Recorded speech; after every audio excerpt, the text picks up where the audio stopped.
Júpiter es el planeta más grande del sistema solar y el quinto en orden de lejanía al Sol. Es un gigante gaseoso que forma parte de los denominados planetas exteriores. Recibe su nombre del dios romano Júpiter, Zeus en la mitología griega. Es uno de los objetos naturales más brillantes en un cielo nocturno despejado, superado solo por la Luna, Venus y algunas veces Marte. Se trata del planeta que ofrece un mayor brillo a lo largo del año dependiendo de su fase.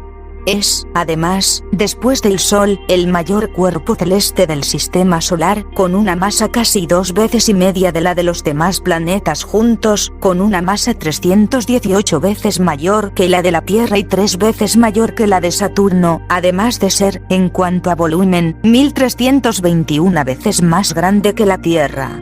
También es el planeta más antiguo del sistema solar, siendo incluso más antiguo que el Sol. Este descubrimiento fue realizado por investigadores de la Universidad de Münster en Alemania. Júpiter es un cuerpo masivo gaseoso, formado principalmente por hidrógeno y helio, carente de una superficie interior definida.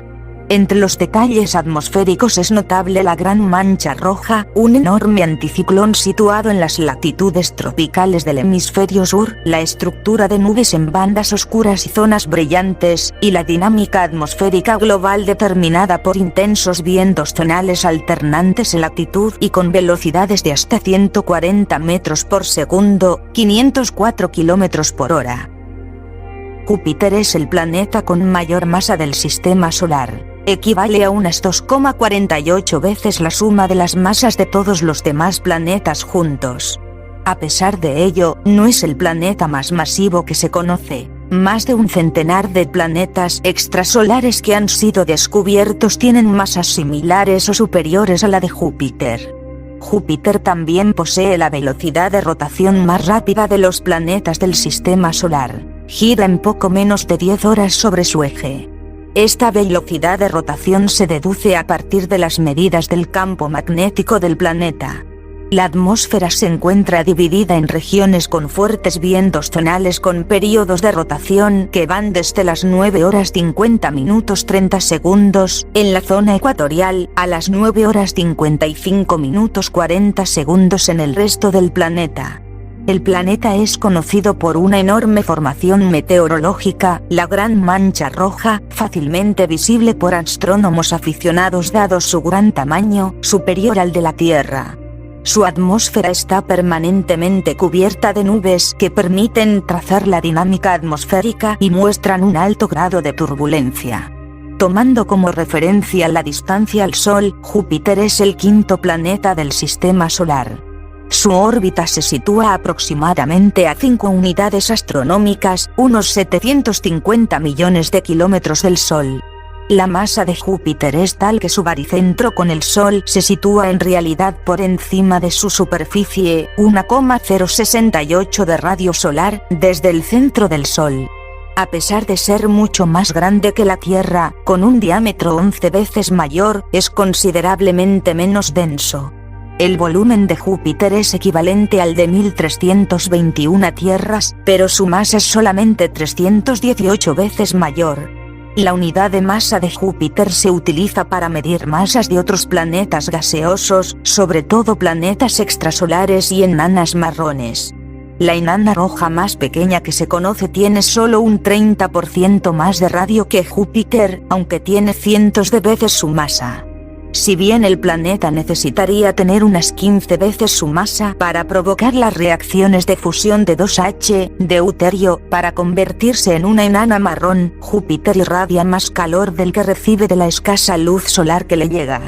La diferencia de calor liberada se genera por la inestabilidad Kelvin-Helmholtz mediante contracción adiabática, encogimiento. La consecuencia de este proceso es una paulatina y lenta reducción de su diámetro en unos 2 centímetros cada año. Según esta teoría, tras su formación, Júpiter era mucho más caliente y presentaba casi el doble de su actual diámetro. Si fuese tan solo 4 veces más masivo, el interior podría llegar a comprimirse mucho más a causa del incremento en la fuerza gravitacional, lo que en la proporción adecuada disminuiría su volumen a pesar del aumento de masa. Como resultado de ello, se especula que Júpiter ha alcanzado uno de los diámetros más amplios que un planeta de estas características y evolución puede lograr. La reducción del volumen por un aumento de la masa durante la formación planetaria podría continuar hasta que se alcanzara la presión suficiente para iniciar procesos de fusión nuclear, como en las enanas marrones, con unas pocas decenas de veces la masa joviana. Esto ha llevado a algunos astrónomos a calificarlo como estrella fracasada, aunque no queda claro si los procesos involucrados en la formación de planetas como Júpiter se asemejan a los procesos de creación de sistemas estelares múltiples. La atmósfera de Júpiter no presenta una frontera clara con el interior líquido del planeta. La transición se va produciendo de una manera gradual.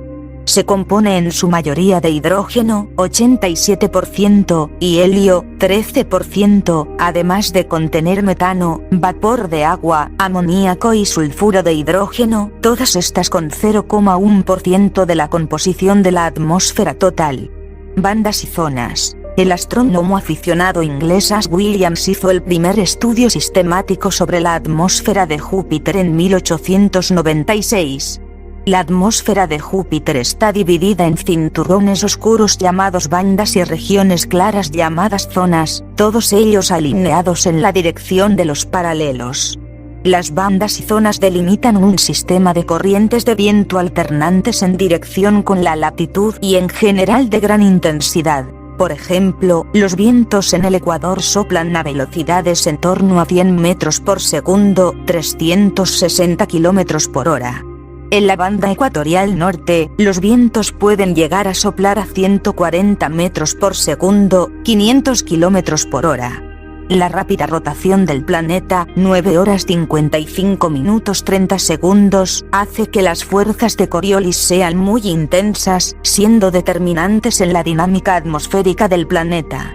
La Gran Mancha Roja. El científico inglés Robert Hooke observó en 1664 una gran formación meteorológica que podría ser la Gran Mancha Roja, conocida en inglés por las siglas GRS, del Great Red Stein.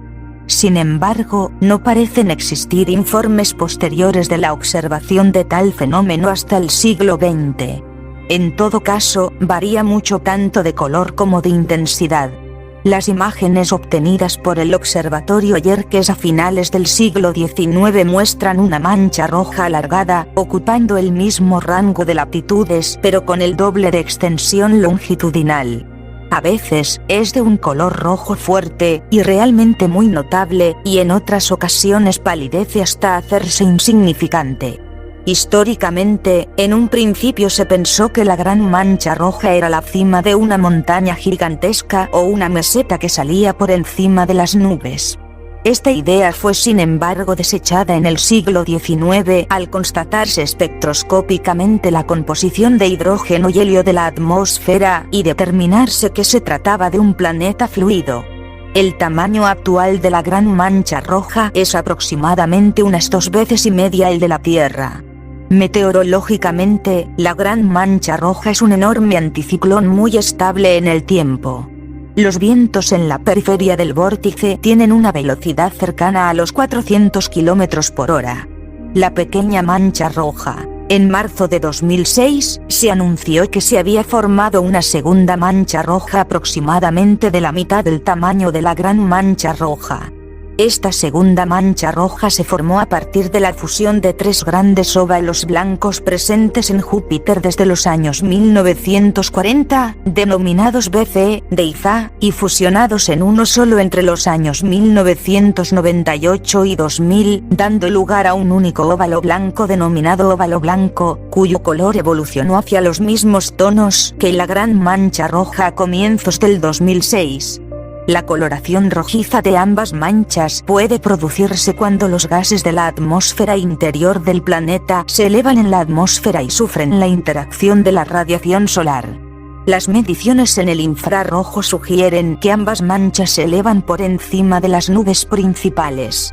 El paso, por tanto, de óvalo blanco a mancha roja podría ser un síntoma de que la tormenta está ganando fuerza.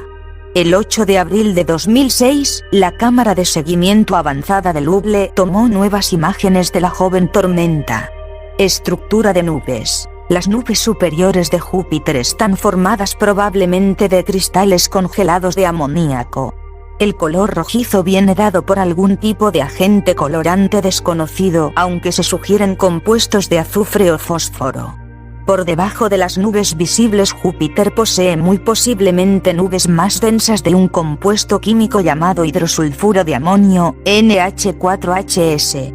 A una presión en torno a 5 o 6 Pa existe posiblemente una capa aún más densa de nubes de agua.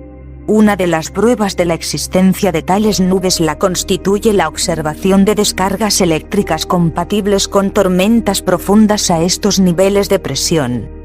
Tales tormentas convectivas pueden en ocasiones extenderse desde los 5 Pa hasta los 300 o 500 Pa, unos 150 kilómetros en vertical. A finales de abril de 2010, diferentes astrónomos aficionados advirtieron que Júpiter había alterado el color del cinturón subecuatorial, tradicionalmente oscuro, apareciendo la parte sur completamente blanca y muy homogénea. El fenómeno tuvo lugar cuando Júpiter estaba en oposición con el Sol, siendo por lo tanto observable desde la Tierra. Se barajan varias hipótesis para explicar este cambio. La considerada más probable es un cambio en la coloración de las nubes sin cambios sustanciales en la altura o cantidad de partículas que las forman. Este fenómeno de desaparición aparente de una banda ocurre de manera semicíclica en Júpiter, habiéndose observado con anterioridad en varias ocasiones, en particular en el año 1993 cuando fue estudiado en detalle. En el interior del planeta el hidrógeno, el helio y el argón, gas noble que se acumula en la superficie de Júpiter, se comprimen progresivamente.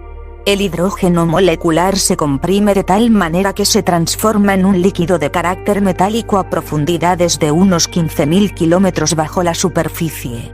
Más abajo se supone que existe un núcleo rocoso formado principalmente por materiales helados y más densos, de unas 7 masas terrestres, aunque un modelo reciente aumenta la masa del núcleo central de este planeta entre 14 y 18 masas terrestres, y otros autores piensan que puede no existir tal núcleo, además de existir la posibilidad de que el núcleo fuera mayor en un principio, pero que las corrientes convectivas de hidrógeno metálico caliente le habrían hecho perder masa.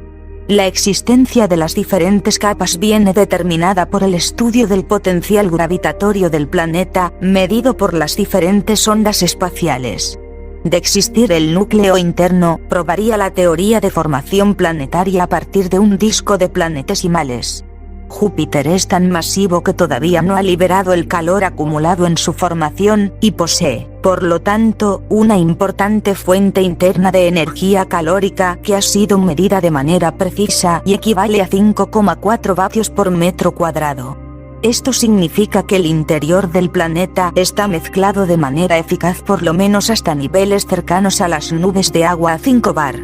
El mismo modelo mencionado antes, que da una masa mayor al núcleo del planeta, considera que este tiene una estructura interna formada por cilindros concéntricos que giran a distinta velocidad, los ecuatoriales, que son los externos, más rápido que los internos, de modo similar al Sol. Se espera que la misión Juno, que fue lanzada el 5 de agosto de 2011 y que entró en órbita alrededor del planeta el 4 de julio de 2016, pueda determinar con sus mediciones de la gravedad joviana la estructura interna del planeta. Júpiter tiene una magnetosfera extensa formada por un campo magnético de gran intensidad. El campo magnético de Júpiter podría verse desde la Tierra ocupando un espacio equivalente al de la Luna llena a pesar de estar mucho más lejos. El campo magnético de Júpiter es de hecho la estructura de mayor tamaño en el sistema solar después del campo magnético del Sol. Las partículas cargadas son recogidas por el campo magnético joviano y conducidas hacia las regiones polares donde producen impresionantes auroras.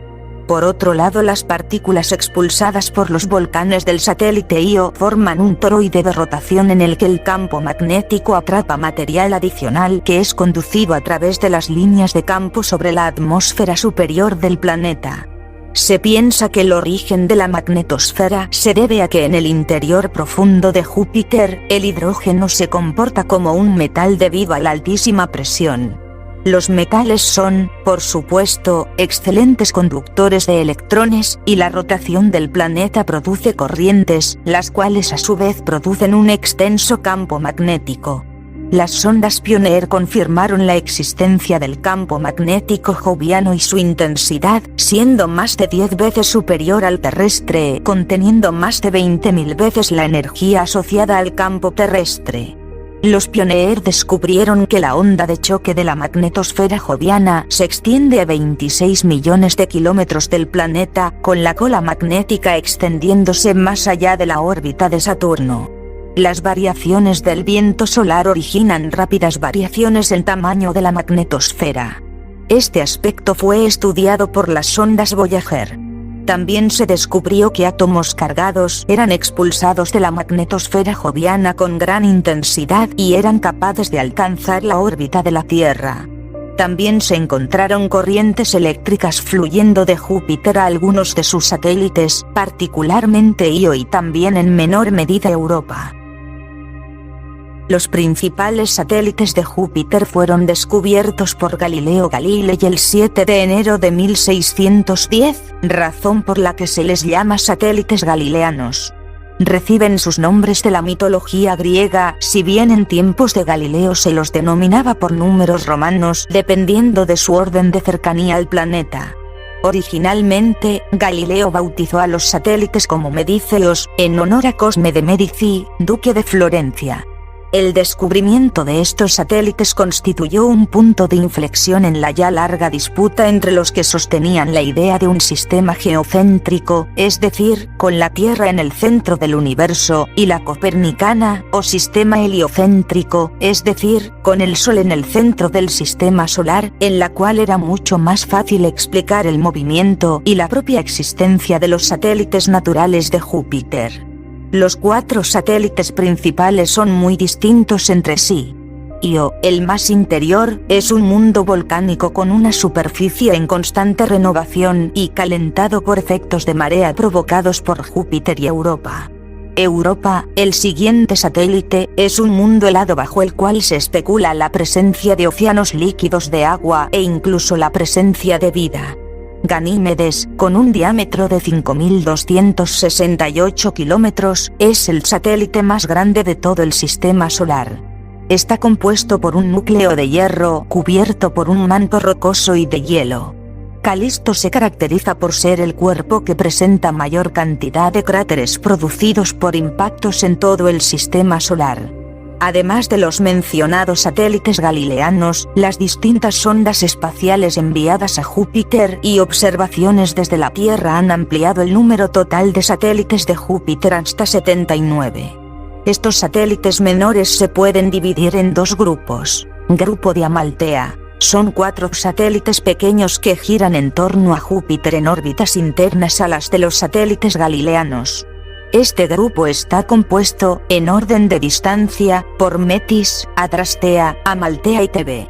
Satélites irregulares. Es un grupo numeroso de satélites en órbitas muy lejanas de Júpiter. De hecho, están tan lejos de este que la gravedad del Sol distorsiona perceptiblemente sus órbitas. Con la excepción de Himalaya, son satélites generalmente pequeños. A su vez, este grupo se puede dividir en 2, los prógrados y los retrógrados. La mayoría de estos objetos tienen un origen muy distinto al de los satélites mayores, siendo posiblemente cuerpos capturados y no formados en sus órbitas actuales. Otros pueden ser los restos de impactos y fragmentaciones de cuerpos mayores anteriores. Miembros de este grupo incluyen Aedea, Aide, Ananke, Arce, Autónoe, Caldona, Cale, Cálice, Calirroe, Carme, Cardo, Cilene, Elara, Erinome, Euante, Eukeilade, Euporía, Eurídome, Arpálice, Hegemone, Elique, Ermite, Erse, Himalaya, Isonoe, Callichore, Core, Leda, Lisítera, Megaclite, Mnemea, Ortosía, Pasífare, Pasítera, Praxídice, Sinope, Espondee, Taigete, Telixinoe, Temisto, Tione, Yocasta y otros 17 que no tienen aún nombre definitivo. Además de sus satélites, el campo gravitacional de Júpiter controla las órbitas de numerosos asteroides que se encuentran situados en los puntos de Lagrange, precediendo y siguiendo a Júpiter en su órbita alrededor del Sol. Estos asteroides se denominan asteroides troyanos y se dividen en cuerpos griegos y troyanos para conmemorar la Ilíada. El primero de estos asteroides en ser descubierto fue 588 Aquiles, por Max Wolf en 1906. En la actualidad se conocen cientos de asteroides troyanos. El mayor de todos ellos es el asteroide 624 Héctor. Júpiter posee un tenue sistema de anillos que fue descubierto por la sonda Voyager 1 en marzo de 1979. El anillo principal tiene unos 6.400 kilómetros de anchura, orbita el planeta a 122.800 kilómetros de distancia del centro y tiene un espesor vertical inferior a la decena de kilómetros. Su espesor óptico es tan reducido que solamente ha podido ser observado por las sondas espaciales Voyager 1 y 2 y Galileo. Los anillos tienen 3 segmentos. El más interno denominado halo, con forma de torre en vez de anillo, el intermedio que se considera el principal por ser el más brillante y el exterior, más tenue pero de mayor tamaño. Los anillos están formados por polvo en vez de hielo como los anillos de Saturno. El anillo principal está compuesto probablemente por material de los satélites Adrastea y Metis. Este material se ve arrastrado poco a poco hacia Júpiter gracias a su fuerte gravedad. A su vez se va reponiendo por los impactos sobre estos satélites que se encuentran en la misma órbita que el anillo principal. Los satélites Amaltea y Tebas realizan una tarea similar, proveyendo de material al anillo exterior. Las teorías de formación del planeta son de 2 tipos. Formación a partir de un núcleo de hielo de una masa en torno a 10 veces la masa terrestre capaz de atraer y acumular el gas de la nebulosa protosolar. Formación temprana por colapso gravitatorio directo, como ocurriría en el caso de una estrella. Ambos modelos tienen implicaciones muy distintas para los modelos generales de formación del sistema solar y de los sistemas de planetas extrasolares. En ambos casos los modelos tienen dificultades para explicar el tamaño y masa total del planeta, su distancia orbital de 5A, que parece indicar que Júpiter no se desplazó sustancialmente de la región de formación, y la composición química de su atmósfera, en particular de gases nobles, enriquecidos con respecto al Sol. El estudio de la estructura interna de Júpiter, y en particular, la presencia o ausencia de un núcleo interior permitiría distinguir ambas posibilidades. Las propiedades del interior del planeta pueden explorarse de manera remota a partir de las perturbaciones gravitatorias detectadas por una sonda espacial cercana. Actualmente existen propuestas de misiones espaciales para la próxima década que podrían responder a estos interrogantes. En julio de 1994, el cometa Shoemaker-Levy 9 impactó contra la atmósfera de Júpiter. El cometa había sido disgregado por la acción de la gravedad de Júpiter en 22 fragmentos en un paso anterior y cercano por el planeta. Numerosos observatorios realizaron campañas intensivas de observación del planeta con motivo de este suceso único, incluyendo el telescopio espacial Hubble y la sonda Galileo, que en aquel momento se encontraba acercándose todavía al planeta. Los impactos mostraron la formación de impresionantes bolas de fuego en los minutos posteriores a cada impacto, de cuyo análisis se pudo deducir la masa de cada uno de los fragmentos del cometa. Los restos dejados en la atmósfera se observaron como nubes negras en expansión durante semanas, propagándose como ondas de choque. Sus propiedades permitieron analizar tanto propiedades del cometa como de la atmósfera joviana y su interior profundo por métodos análogos a los de la sismología terrestre. Los restos del cometa pudieron ser detectados durante varios años en la alta atmósfera del hemisferio sur de Júpiter, presentes como partículas finas oscuras y mediante una mayor concentración atmosférica de determinados compuestos químicos aportados por el cometa. Se ha estimado que Júpiter, debido a su gran masa, perturba las regiones cometarias como la nube de Oort, atrayendo la mayoría de los cometas que caen sobre el sistema solar interior. No obstante, también los acerca sobre sí mismo, por lo que es difícil estimar la importancia que tiene Júpiter en la llegada de cometas a la Tierra. El día 19 de julio de 2009 Anthony Wesley, un astrónomo aficionado australiano, anunció el descubrimiento de una mancha negra de un tamaño similar al diámetro de la Luna que había aparecido en la atmósfera de Júpiter en la región subpolar sur. Esta mancha estaba causada posiblemente por un impacto asteroidal o cometario con el planeta. Científicos del Laboratorio de Propulsión, JPL, de Pasadena, confirmaron el impacto utilizando el telescopio infrarrojo de NASA, IRF, NASA Infrared Telescope Facility, ubicado en la isla hawaiana de Mauna Kea.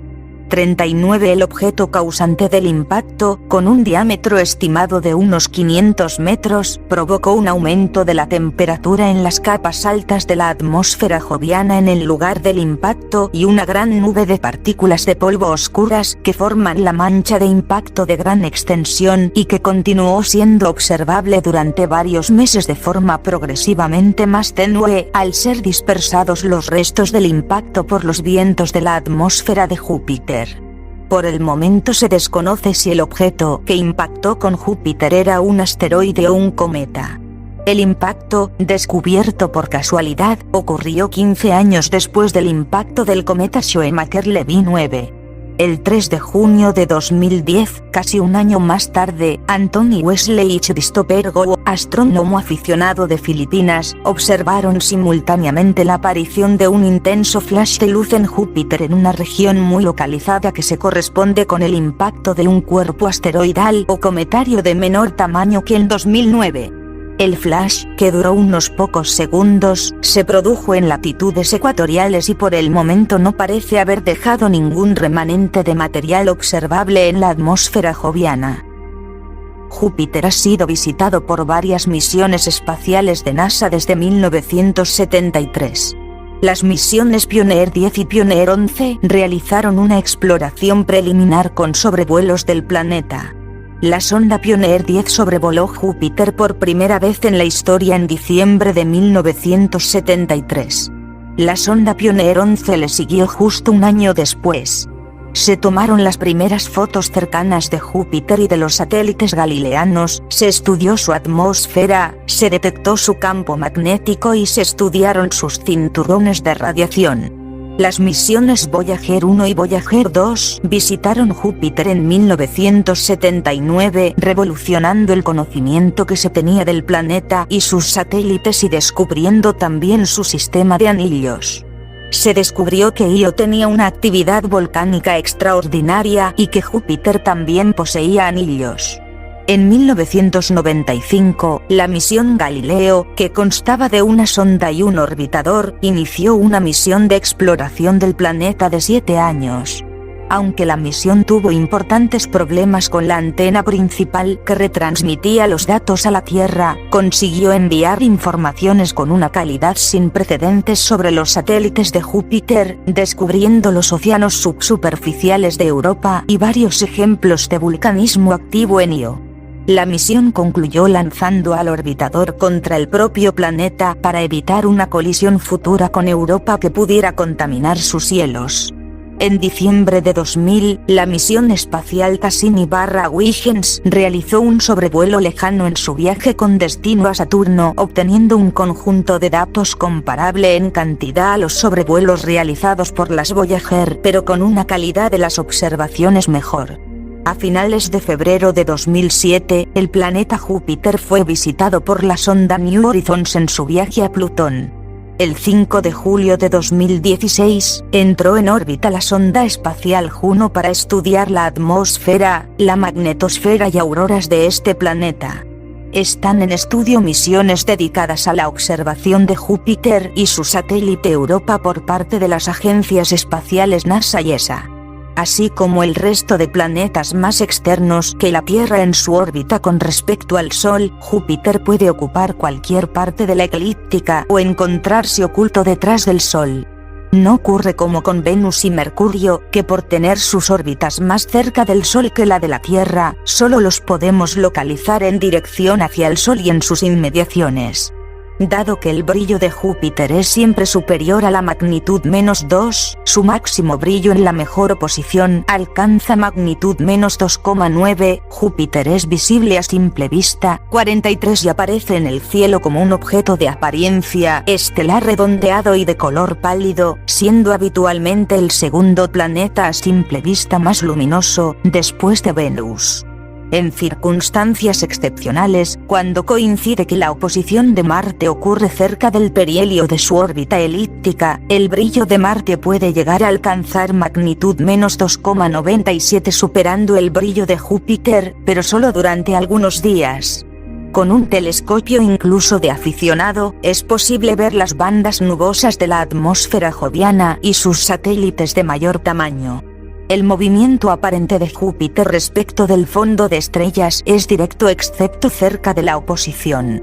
Júpiter parecerá entrar en movimiento retrógrado unos 60 días antes de la oposición y permanecerá así durante un periodo de aproximadamente 121 días, moviéndose aparentemente hacia atrás un ángulo de 9,9 grados antes de volver al movimiento directo.